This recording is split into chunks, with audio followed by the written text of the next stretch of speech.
পয়গাম্বার প্রশ্ন করলাম, একটা জবাব দাও, জবাব একটা কারণটা কি? মুসা নবী কথা বলেন কার সাথে? ইচ্ছা করে তিনি কথা বাড়িয়েছেন, কারণ যত বেশি কথা পেঁচাবেন তত বেশি আল্লাহর সাথে কথা বলার সুযোগ পাবেন। সুবহানাল্লাহ বলেন। এরপরে আল্লাহ রাব্বুল আলামিন বলেন, ক্বালা আলকিহা ইয়া মূসা। আল্লাহ তাআলা ডেকে বলে, পয়গাম্বার হাতের লাঠিটা এবার ফেলে দাও। ফাআলকাহা ফাইযা হিয়া হাইয়াতুন তাসআ। লাঠি ফেলাইতে দেরি, বিশাল বড় একটা সাপ হইতে দেরি করে নাই। মুসা নবী দেখেছে, বাপ রে বাপ, এ যে জাতের সাপ, আমার বংশ করে দিবে সাপ। এই কথা ভেবে পয়গম্বর জোরে লাফতে দৌড়াইতে লাগলেন। তখন আল্লাহ রাব্বুল আলামিন বলেন, বালা খুযহা ওয়ালা তাখাফ সানুঈদুহা সিরাতাহাল উলা। আল্লাহ ডেকে বলে, পয়গম্বর ভয় পেও না।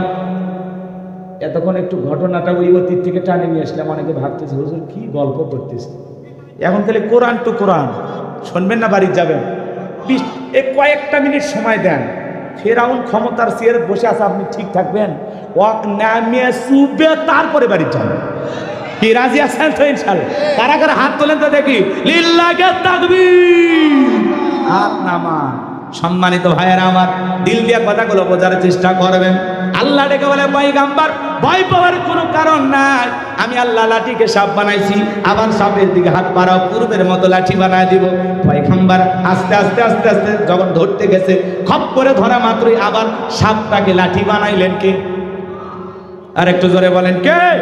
এরপরে আল্লাহ রাব্বুল আলামিন বলেন, ওয়াদহুম ইয়াদাকা ইলা জানাহিকা তাখরুজ বাইদা মিন গায়রি সুইন আয়াতান উখরা লিনুরিয়াকা মিন আয়াতিনাল কুবরা।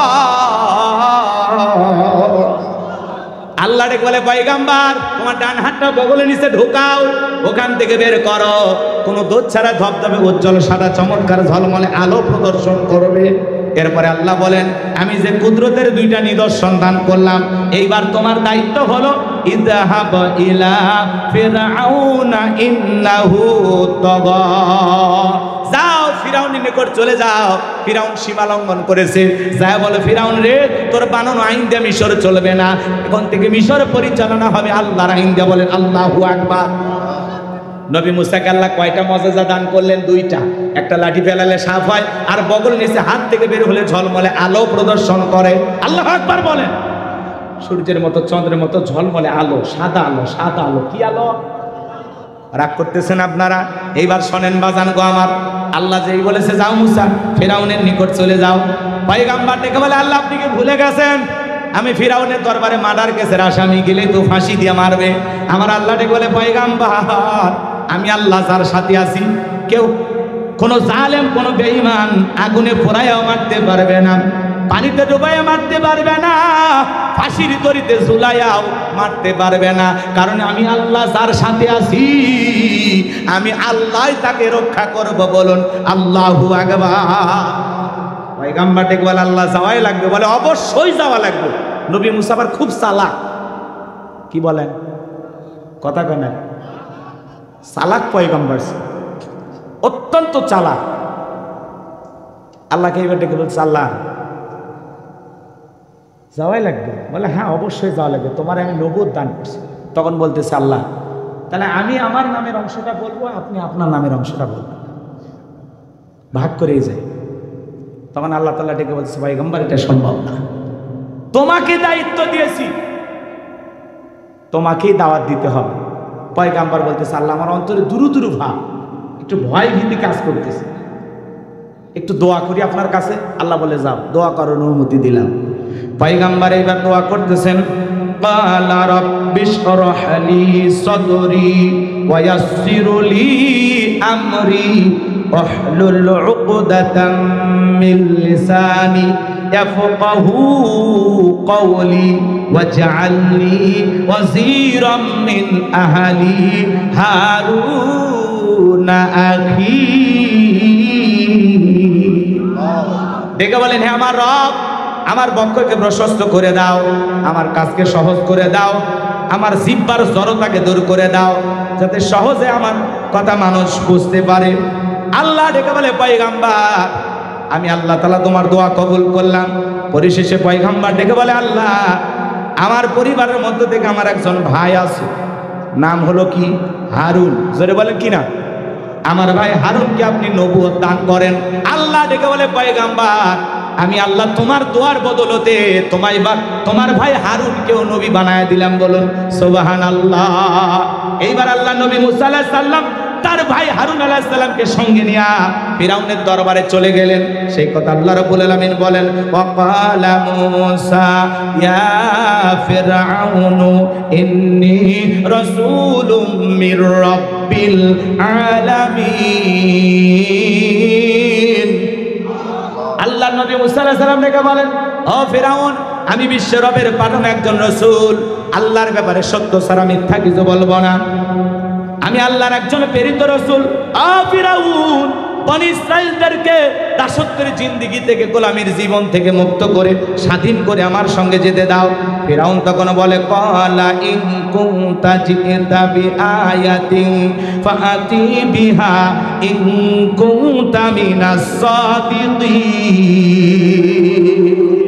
ফিরাউন ডেকে বলে তুমি যদি তোমার দাবিতে সত্যি একজন ঈমানদার হও, তুমি যদি নিজেকে নবী দাবি করো তাহলে ঠিক আছে, আমার সামনে উপস্থাপন করো তোমার কাছে কি এমন প্রমাণ আছে।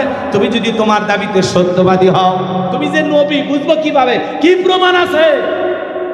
নবী দাবি করতে গেলে ফিরাউনের মতো লোক জিজ্ঞাসা করতেছে তুমি যে নবী প্রমাণ কি, দলিল কি আছে? আর এখন অলিতে গলিতে মাজার, অলিতে গলিতে বিশ্বায় ধ্বংস হবি। আমার কথা আমার সাথে ধ্বংস হবে। মানুষ মনে করে বাপরে বিরাট বড় আল্লাহর ওলি, আর ঘরের বউ অলি মানে সেটাকে যায় দেখেন তো।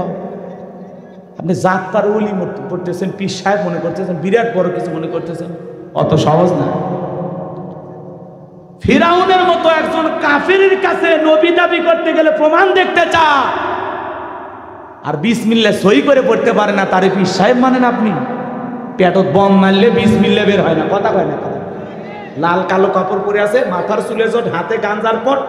হ্যাঁ, মানুষ মনে করছে বাপরে বাপ বিরাট সাধক, সাধু, সন্ন্যাসী, বিশাল কিছু ভাবে একেবারে পীর পূজা শুরু করে দিয়েছে। জোরে কর নাউজুবিল্লাহ। ওই জন্য তো আমরা ওয়াজে বলি অমুসলিমেরা ব্যস্ত হলো মা নিয়া, মুসলমানেরা ব্যস্ত হলো বাবা নিয়া। বাবা বেশি হওয়ার লক্ষণ খুবই খারাপ। কথা কয় না, কথা কয়। কারণ যার বাবা যত বেশি তার জন্ম তত খারাপ। আপনি মুসলমান, আপনার কোন পীর বাবা ভণ্ড বাবা থাকতে পারে না, কথা বলে ঠিক না? কিসের বাবা ও? আপনার জ্ঞান নাই? কোন আল্লাহওয়ালাকে দেখে যদি মনে হয়নি ভালো মানুষ, যার পা থেকে মাথা পর্যন্ত নবীর সুন্নত দিয়ে ঢাকা, যার চেহারার দিকে তাকাইলে আল্লাহর কথা স্মরণ হয়। অকুনু মা সাদিকিন, আল্লাহ বলে সত্যবাদীদের সঙ্গী হও।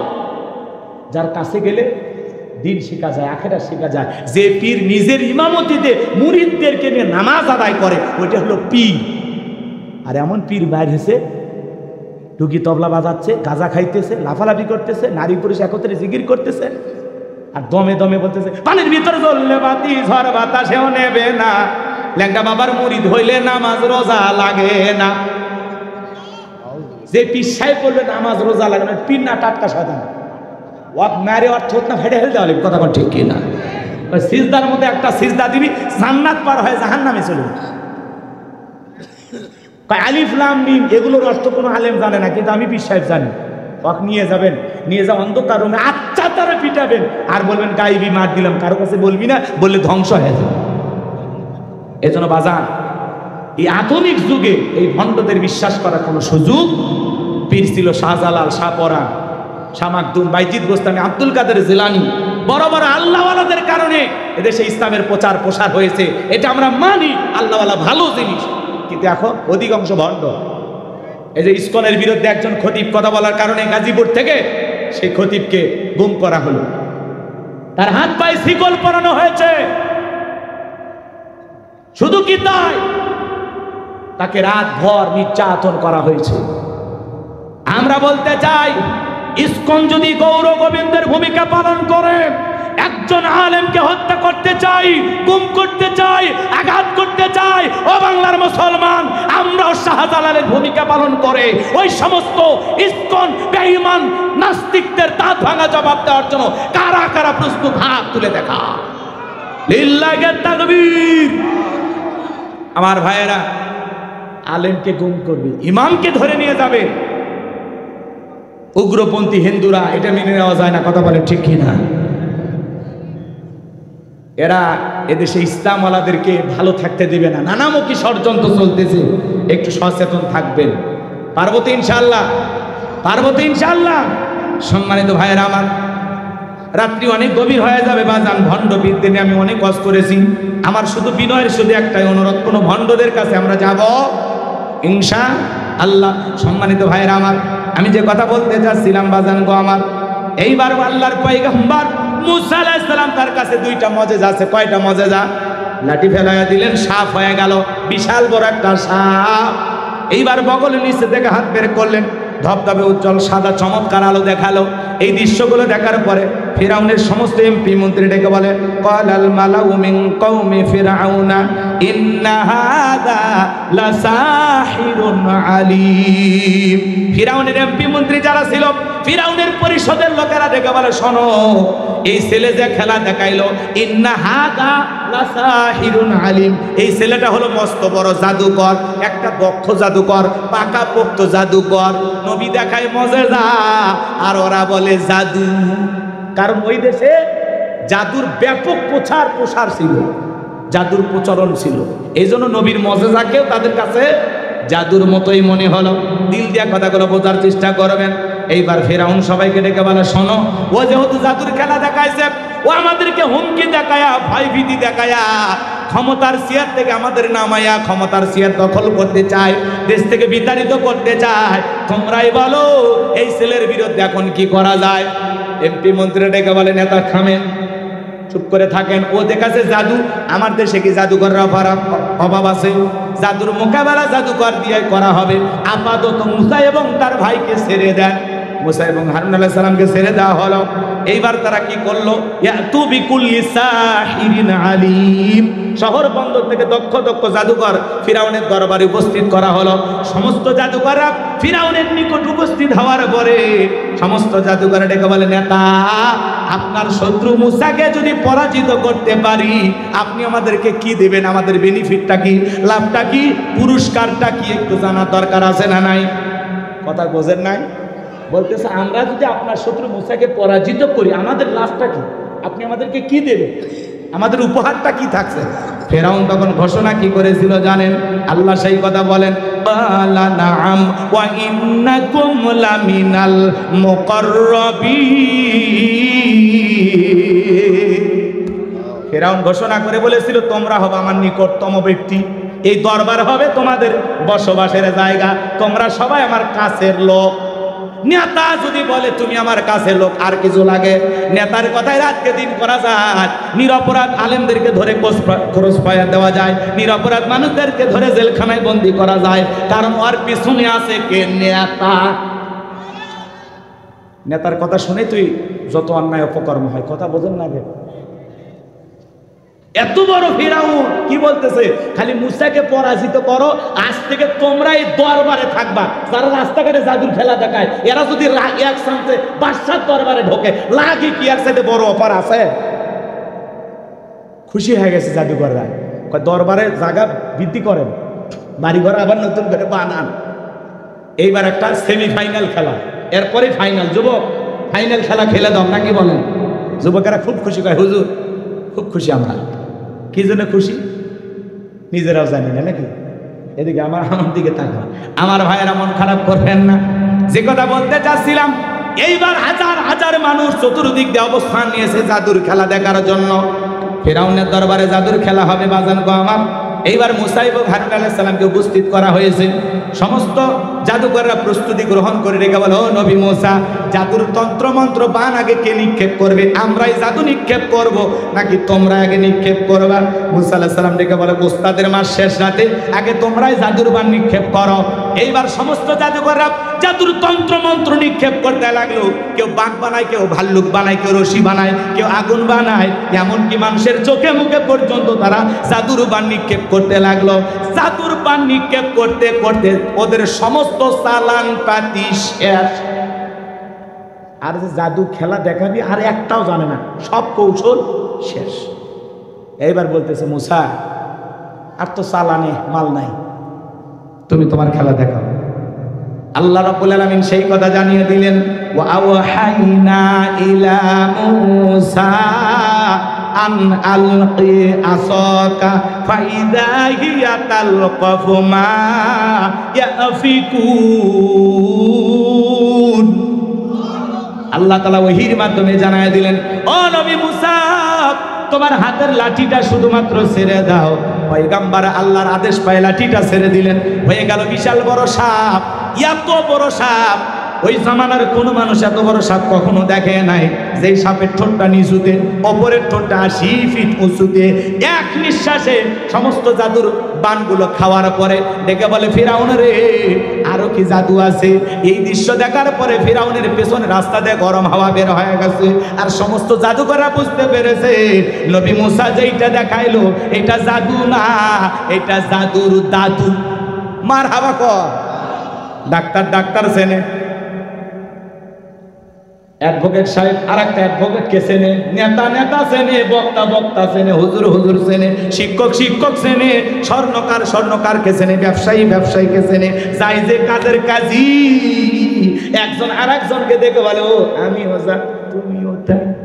জাদুকররা বুঝতে পেরেছে নবী মুসা যেটা দেখাইলো এটা জাদুকরের জাদু নয়, এটা জাদুর দাদু। এইবার তারা কি বুঝতে পেরেছে জানেন? যেটা মুসা আলাইহিস সালামের শক্তি নয়, এটা কার শক্তি? আরেকটু জোরে বলেন। এই জন্য তারা কি করলো? ওয়া উলকিয়াস সাহারাতু সাজিদিন, সিজদায় মাথা নত করলেন, ঘোষণা করলেন, ক্বালু আমান্না বিরাব্বিল আলামিন রব্বি মুসা ওয়া হারুন। আল্লাহু আকবার। জাদুকরে ডেকে বলে, আমরা ঈমান আনলাম বিশ্বের রবের প্রতি, যিনি মুসা এবং হারুনের রব বলেন আল্লাহু আকবার। সমস্ত জাদুকরে যখন কালেমা পড়ে ঈমান আনলাম, এইবার ফিরাউন ডেকে বলে, আমার অনুমতি ছাড়াই তোমরা ঈমান গ্রহণ করলা, তোমাদের সাহস তো কম নয়। বাজান গো, আমার দিল দিয়ে কথাগুলো বোঝার চেষ্টা করবেন। সমস্ত জাদুকরকে এইবার ফিরাউন হুমকি দিতেছে, জালেমেরা না পারলে কি দেয় হুমকি, দেখে নেওয়া হবে। কথা কয় না কে? খেলা হবে। ওই মালটাক দেখার আমার খুব শখ আছে। কোথায় গিয়ে খবরই পাওয়া গেল না এখন পর্যন্ত। কোন দেশে লুকে আছে খবরই পাওয়া গেল।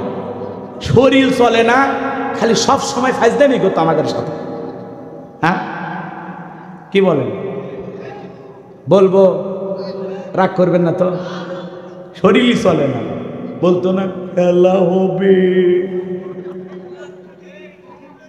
এই এমপি মন্ত্রী, ওই যে বললাম কোটি কোটি টাকা, এই দেশ থেকে 11 লক্ষ কোটি টাকা বিদেশে পাচার করে আর বেগুন পাড়া বানাইছে। কথা কর, কথা কর।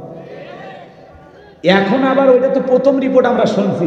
আজ পর্যন্ত যতটুকু আমরা, আমাদের কান পর্যন্ত দুর্নীতির খবর আসছে, এটা এখন 29 লক্ষ কোটিও ছাড়াই গেছে। কত? পদ্মা সেতু একা, ওরা যে দুর্নীতি করছে 2000 পদ্মা সেতু বানান যাবে।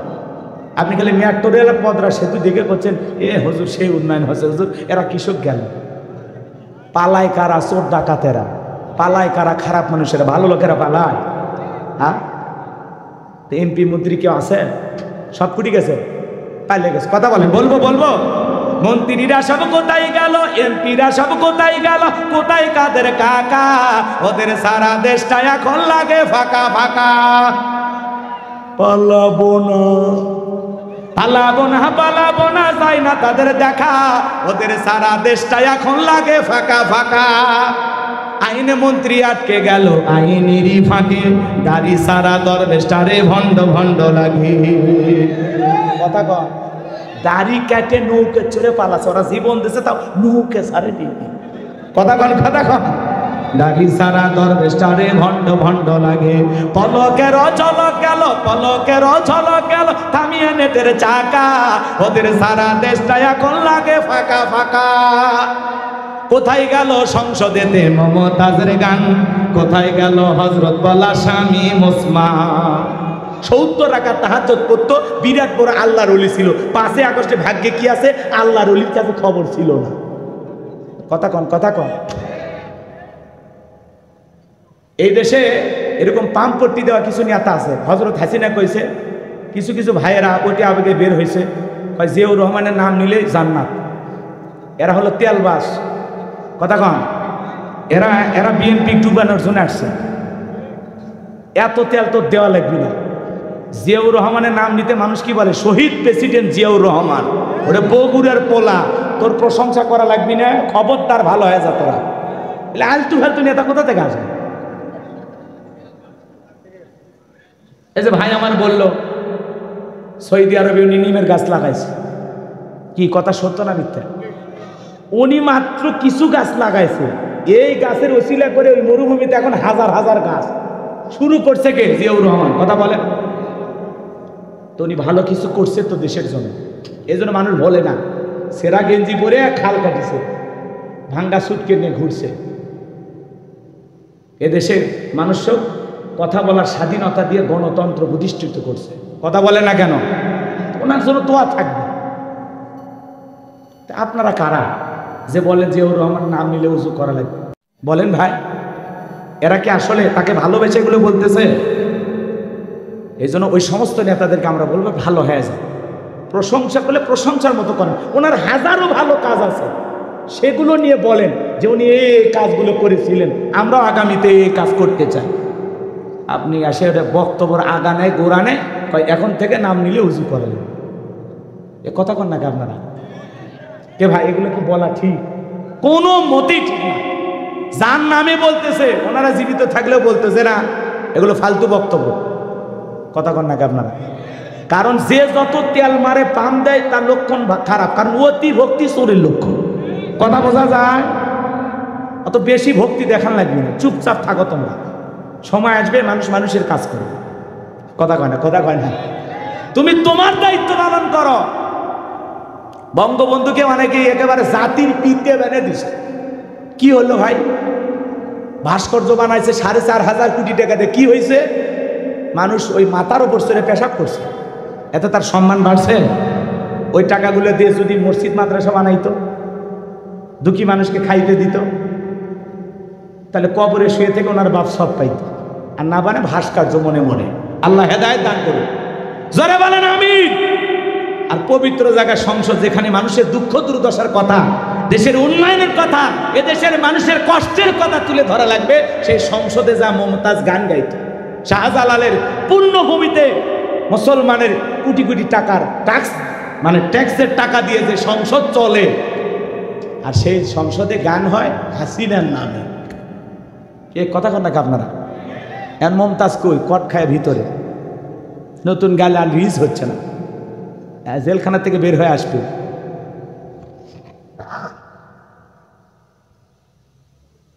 কারণ এরা এই দেশটাকে ধ্বংস করে দিচ্ছে। কথা বলে ঠিক না? এজন্য বাজান মন খারাপ করেন না। আমি আপনাদেরকে বিনয়ের সহিত বলতেছি, আমাদেরকে সামনে পা ফেলা লাগবে, খুব চিন্তা ভাবনা করেন। কথা কি বুঝতে পেরেছেন? যাতে আমরা এই ধরনের ভুল আর ভবিষ্যতে না করি। আল্লাহ আমাদের হেদায়েত দান করে। আমরা এই দেশের কল্যাণ চাই, ভালো চাই, দেশের শান্তি চাই। আজকে দেখেন ময়মনসিংহে একটা ডোম, লাশ কাটা ঘরে একজন তরুণীকে ধর্ষণ করছে। একটা তরুণী মারা গেছে, তাকে একজন মৃত লাশ, এ দেশে একটা লাশেরও নিরাপত্তা নেই। কথা কয় না, কথা কয় না। একটা তরুণী মারা গেছে, মরার আগে লিখে গেছে চিঠি, একটা চিঠি লিখে গেছে, আমার কবরটা যত্ন করে তোমরা আমার কবরটা দিবা, চতুর্দিক দিয়ে একটু বাঁশের বেড়া দিবা, যাতে শিয়াল কুকুর আমার কবরে না প্রবেশ করে। যেই বোনটা এই কথা বলে আত্মহত্যা করে মারা গেছে, এমনি তো জাহান্নামে গেছে। আবার দেখেন ওই যে কথা আছে, মরার ওপর খাড়ার ঘা, মেয়েটা তো একটা বিপদে পড়ে মারাই গেছে, আল্লাহ তারে মাফ করে দিক। আর এই ডোম, এই লাশ কাটার ঘরে যারা চাকরি করে, কাজ করে, এই যুবক ওই তরুণীকে আবার ধর্ষণ করছে, নাউজুবিল্লাহ। একটা মৃত লাশের সাথে বিকৃতি যৌনচার। এর আগেও কয়েকবার এই ঘটনাগুলো আমরা শুনেছি, কয়েকবার। কি বিচার করে যে আল্লাহ জানেন, যে আবার এই ধরনের একটা মৃত লাশের সাথে, একটা মৃত লাশের গ্যারান্টি দিতে পারি না। কি দেশ পাইলাম, একটা মৃত লাশেরও নিরাপত্তা নাই। ওই বোন যদি জানতো যে আমার মরার পরে এই কষ্ট হবে, আমার সাথে এই আচরণ হবে, ওই বোন মনে হয় ভুলে আর ফাঁসি দিত। ও বলতো বাবারাই মরে গেলে আমার সাথে এই হবে, ও ভয়ে মরতই না।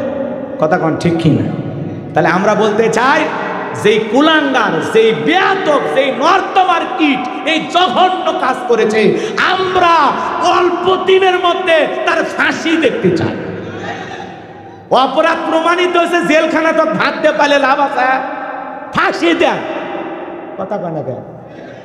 আর না হলে আমাকে হাতে ছাড়িয়ে দেন, আর কোনো কিছু খুঁজে পাবেন না। কথা কন ঠিক কি না? মানা যায় একটা লাশকে ধর্ষণ করবে, এটা মানা যায়? নাউজুবিল্লাহ জোরে কর, একটু নাউজুবিল্লাহ জোরে কর। ভাইরা আমার, যে কথা বলতে চাচ্ছিলাম বাজার, জালেমেরা না পারলে দেয় হুমকি। ফিরাউন হুমকি দিয়ে বলল, আমার অনুমতি ছাড়াই কালেমা পড়লা, ঈমান আনলা, এইবার তোমাদের শুলিতে চড়াবো, ফাঁসি দিয়ে মারবো। নানান কথা বলতে লাগলো বাজার। নতুন ঈমানদার ডেকে বলে, জালেম ফিরাউন, তোর মতো জালেমের পক্ষে চামচামি করে মরার চাইতে ঈমান গ্রহণ করে মরাই ভালো। বলেন আল্লাহু আকবার। এইবার দলে দলে মানুষ কালেমা পড়ে মুসলমান হতে লাগলো। লম্বা ঘটনা বাজান। এইবার ফিরাউন তার ক্ষমতা টিকানোর জন্য মরণ কামড় দিল। চতুর্দিক দিয়ে সেনাবাহিনী নিয়ে আল্লাহ নবী মুসা এবং তার উম্মতদেরকে আক্রমণ করেছেন। লম্বা ইতিহাস, লম্বা ঘটনা। মুসা আলাইহিস সালাম এবং তার উম্মতেরা দৌড়াইতে দৌড়াইতে দরিয়ার নিকটতম জায়গায় পৌঁছে গেছে। এইবার দরিয়ার নিকটতম জায়গায় যখন পৌঁছে গেছে, উম্মতেরা ডেকে বলে, পয়গম্বর, হয় নদীতে চুবে মরা লাগবে, আর না হয় ফিরাউনের সেনাবাহিনীর হাতে মারা যাওয়া লাগবে, এছাড়া তো আর রাস্তা দেখি না। মুসা আলাইহিস সালাম দেখে বলে, এখানে শুধু আমরাই নাই, আমাদের সাথে আর একজন আছেন, তিনি কে? এইবার আল্লাহ ডেকে বলে, পয়গম্বর, এতদিন দেখেছো, এতদিন দেখেছো লাঠিটা ফেলায় দিলে সাফ হয়, ওই একই লাঠি দিয়ে সমুদ্রের পানিতে আঘাত করো। ও পয়গম্বর, তুমি আঘাত করো, আমি আল্লাহ ভিআইপি রাস্তা বানায় দিব। আল্লাহ নবী মুসা আলাইহিস সালাম লাঠি দিয়ে সমুদ্রের পানিতে আঘাত করলেন, আল্লাহ তাআলা ভিআইপি রাস্তা বানায় দিলেন। আর আল্লাহ ঘোষণা করে বলে দিল, ও পয়গম্বর মুসা, তুমি তোমার উম্মতদেরকে নিয়ে এই দরিয়াটা পার হয়ে যাও। পয়গম্বর তার অনুসারীদেরকে নিয়ে পার হয়ে চলে গেলেন। বাজান গো আমার, এইবার ফিরাউন তার সেলাসা মুন্ডা সমস্ত নেতা কর্মীদেরকে নিয়ে এসে দেখে কি সুন্দর সমুদ্রের বুকে ভিআইপি রাস্তা। ও মনে করছে আর বাগদাদা বানায় গেছে, সবাইকে নিয়ে বলতেছে, এই রাস্তা দিয়ে মুসা পার হয়ে গেছে, সবাই এই রাস্তায় ওঠো, সবাই ওঠো। সবাইকে নিয়ে জালেম ফিরাউন যখন দরিয়ার মধ্যবর্তী স্থানে চলে গেছে, বাজান গো আমার, একই রাস্তা, একই রাস্তা, ইমানদারদের জন্য নিরাপদ, জালেমদের জন্য গজব। আল্লাহ তাআলা ডেকে বলে, পানি রে, হুকুম মানিস কার? বলে আপনার। আল্লাহ ডেকে বলে, পয়গম্বর, পার করে দিলাম, কিন্তু এদের তো পার হতে দেব না। পানি রে, তুই তোর খেলা দেখা। সমুদ্রের বুকে উথাল পাতাল ঢের সৃষ্টি হয়ে গেল, বিশাল বড় বড় ঢেউ একবারে ঢেড়ে ফিরাউনের সেলাসা মুন্ডা যা ছিল বাজান, পানি খায়া সুবা মরে সব শেষ, বাসে আছে বড়রা। বড়টা মানে বুঝলেন না? বড়টাকে ফিরাউন বাইসে আছে। এইবার ফিরাউন মরার আগে আল্লাহর সাথে কি নাটক করতেছে জানেন? আল্লাহ তাআলা বলেন, ক্বালা আমানতু আন্নাহু লা ইলাহা ইল্লাল্লাযী আমানাত বিহি বানু ইসরাঈলা ওয়া আনা মিনাল মুসলিমিন। ফিরাউন দেখে বলতেছে, আল্লাহ আমি ঈমান আনলাম, তুমি ছাড়া কোনো মাবুদ নাই। বনি ইসরাঈল যে আল্লাহর প্রতি ঈমান এনেছিল, আমিও সে আল্লাহর প্রতি ঈমান আনলাম। ওয়া আনা মিনাল মুসলিমিন, আল্লাহ আমি মুসলমান হয়ে গেছি, আর চোবাইও না, আর পানি খাওয়াস না, আমি মুসলমান হয়ে গেছি। ফিরাউন মরার আগে মুসলমান হওয়ার চেষ্টা করছে। কথা কয় না কেন? রাগ করেন? এই যে আয়াতের শেষে কি বলতেছে, ওয়ানা মিনাল মুসলিমিন, আল্লাহ আমি আত্মসমর্পণ করছি, আমি মুসলমান হয়ে গেছি। বনি ইসরাইল যে আল্লাহর প্রতি ঈমান আনছে, আমিও সে আল্লাহর প্রতি ঈমান আনছি। ওয়ানা মিনাল মুসলিমিন, আল্লাহ আমি মুসলমান হয়ে গেছি। আর সুবায়ান, আল্লাহ কি আর ঈমান কবুল করছিল? আল্লাহ জবাব কি দিয়েছিল সেই কথা আল্লাহ রাব্বুল আলামিন বলেন, আনা وقد عصيت قبل وكنت من المفسدين। সূরা ইউনূসের ভিতরে আল্লাহ তাআলা জানিয়ে দিলেন, আল্লাহ তাআলা বলেন এখন ঈমান আনছো, এখন এর আগে কি করেছো? বিশৃঙ্খলা সৃষ্টি করেছো, ক্ষমতার দাম্ভিকতায় অহংকারে জুলুম করেছো, অত্যাচার করেছো, নাফরমানি করেছো, বিশৃঙ্খলা সৃষ্টি করেছো। ক্ষমতার দাপটে 40 বছর শিক্ষা ব্যবস্থা বন্ধ করে রেখেছিলে, ঘরে ঘরে মূর্তি ঢোকায়া দিয়েছো। তোমার বাড়িতে আসি আমি আল্লাহকে রব বলে স্বীকার করার কারণে গরম তেলে চুবাইয়া বিদায় করে দিয়েছো। তোমার স্ত্রীকে পর্যন্ত আমাকে রব বলে স্বীকার করার কারণে জুলুম করে হত্যা করে বিদায় করে দিয়েছো। আজকে মূসা এবং তার অনুসারীদেরকে হত্যা করার জন্য আক্রমণ চালিয়েছো। ফিরাউন রে, তোর পাপের 16 কলা পূর্ণ হয়েছে, তোর ঈমান আমি আল্লাহ কবুল করলাম না। তবে মরার আগে শোন, আমি আল্লাহ তোর লাশটা রেখে দেব পৃথিবীবাসীর জন্য, শিক্ষার জন্য। কথা কয় না কেন? ফিরাউনের লাশটা আগ পর্যন্ত এই পৃথিবীর জমিনে কোনো মানুষ মারা গেলে লাশ ভাসেনি। ভালো করে বুঝবেন, এই পৃথিবীতে প্রথম যে মানুষের লাশটা মরার পরে ভেসে উঠেছিল তার নাম কি? তার নামটা কি? ফিরাউন। আল্লাহ বলতেছে তোর লাশটা আমি রেখে দেব। আজও মিশরের জাদুঘরে ফিরাউনের লাশটা আছে না? মুসা প্রেমিকেরা যায় পায়ের জুতা খুলে মারে, এই সেই ফিরাউন মার জুতা, এই সেই ফিরাউন মার জুতা। আর কি অ্যাপস নামছে, ওই মরা সুটকি ফিরাউন পর্যন্ত হাসিয়ে ছাড়ছে। কি একটা অ্যাপস নামছে না ভাই? ছোট ছোট বাচ্চারা জন্ম নিচ্ছে, বলতেছে আমি এদেশে থাকবো না। কে? এদেশে জন্ম নিলে ট্যাক্স দিতে হয়, আছে না? আমরা আবার মায়ের গর্ভে ফেরত যাব। কি আইন নামছে ভাই? মানুষ একেবারে পাগলা হয়ে গেছে। রাগ করতেছেন আপনারা? ওই AI অ্যাপস দিয়ে ফিরাউন সুটকি সেটা পর্যন্ত হাসতেছে। হাই রে, আজিব তামাশা। ফিরাউনের সুটকি দেখে মুসা প্রেমিকেরা জুতা মারতেছে। চিন্তা করেন, যদি জিয়াতা ফিরাউন পাইতো আর চামড়া দিয়ে টুকটুকি বাজাইতো। কথা বলে ঠিক কিনা? এই জন্য পরিষ্কার বলে দিতে চাই, বাংলার মুসলমান, নমরুদের জায়গা যেমন হয় নাই, ফিরাউনের জায়গা যেমন হয় নাই, আবু জেলের জায়গা যেমন হয় নাই, ওই নেতানিয়াহু সহ নরেন্দ্র মোদী সহ যারা মুসলমানের রক্তে খেলা করতেছে, ওই জালেমদের পরিণতি নমরুদ ফিরাউনের চাইতে ভয়ঙ্কর হবে। কথা বলে ঠিক কিনা? এই জন্য আমি পরিষ্কারভাবে বলতে চাই, ইসলামের বিজয় আনার জন্য যদি কখনো ডাক আসে, বিবির কাছ থেকে বিদায় নে, সন্তানদের কাছ থেকে বিদায় নে, মাথায় কাপড়ের কাপড় বেঁধে করার জন্য, ইসলামের জন্য কারা কারা জীবন দিতে প্রস্তুত, হাত তুলে রাখা। লিল্লাহি তাকবীর। আল্লাহ আমাদের জীবনকে ইসলামের জন্য কবুল করেন। একটু জোরে বলেন আমিন। আমরা মুসলমান, আমরা যেন আল্লাহর প্রিয় গোলাম হয়ে মৃত্যুবরণ করতে পারি, আমরা যেন দিন কায়েমের পথে লড়তে পারি। আল্লাহ কবুল করেন। জোরে বলেন আমিন। অনেক রাত হয়েছে, আর কষ্ট দেব না। বগুড়াবাসী আপনাদেরকে ধন্যবাদ। গভীর রাত পর্যন্ত আমার মতো ভাঙ্গা ভাঙ্গা মানুষের আলোচনা শুনেছেন। যতটুকু আলোচনা হয়েছে, আল্লাহ বাস্তব জীবনে কথাগুলো আমল করা তৌফিক দান করেন। পুরো পৃথিবীতে যত জালেম আছে, আল্লাহ এদেরকেও যেন নমরুদ ফিরাউনের মতো পতন ঘটিয়ে দেন। মুসলমানদেরকে আল্লাহ যেন নিরাপদ একটা পৃথিবী দান করেন। জোরে বলেন আমিন। আমরা ফিলিস্তিনি মুসলমানদের বিজয় কামনা করি। যতটুকু আলোচনা হয়েছে, আল্লাহ আমাদের এই আলোচনাকে কবুল করেন, নিশিন্দারায় যুব সমাজকে কবুল করেন, উপশহরবাসীকে কবুল করেন। আখিরি দাওয়ানা আলহামদুলিল্লাহি রাব্বিল আলামিন। আসসালামু আলাইকুম ওয়া রাহমাতুল্লাহি ওয়া বারাকাতুহু।